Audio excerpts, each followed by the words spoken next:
We're going to start with a story about a king and his 4 wives.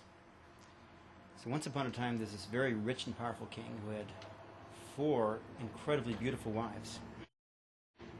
The 4th wife he loved the most, and he adorned her with the most beautiful gems and the most incredible perfumes and all this sort of thing. It was just absolutely beautiful. The 2nd wife, excuse me, the 3rd wife, he loved tremendously also. Very attached to her, and she was like his spokesperson. She'd go out all throughout the kingdom and, preach the virtues of the king and all the wonderful things the king was doing. The people all loved her, and of course he did too. The 2nd wife sort of handled a lot of his, close internal affairs, and just make sure the kingdom ran well, and was in touch with a lot of people, and just very trustworthy. He relied on her tremendously, and he loved her. The very first wife he had, he sort of neglected, and she just sort of went quietly about her business, taking care of affairs behind the scenes, but got almost no attention from the king, and he sort of just almost forgot about her, so enamored with the other 3 wives. So one day, the disasters happened. The king fell seriously ill, and all of his physicians said, "There's nothing we can do.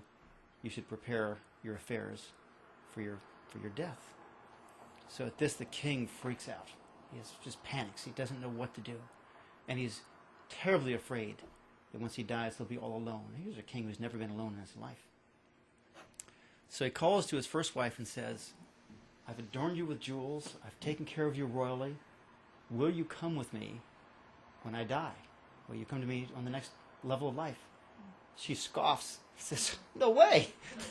Says, "I'm living life. I'm out of here." And basically he asked that of his 2nd wife, and she says, "No, impossible. I could not possibly do this." The 3rd wife says, "I love you dearly. The best I can do is I can accompany you to the side of the grave." And so the king falls into despair until he hears this very soft voice in the background saying, "I know you've forgotten me, but I love you forever, and I will go with you." And at that, the king took great comfort and passed on. So, of course, it's a metaphor. The first wife, all of us have 4 wives, even you ladies.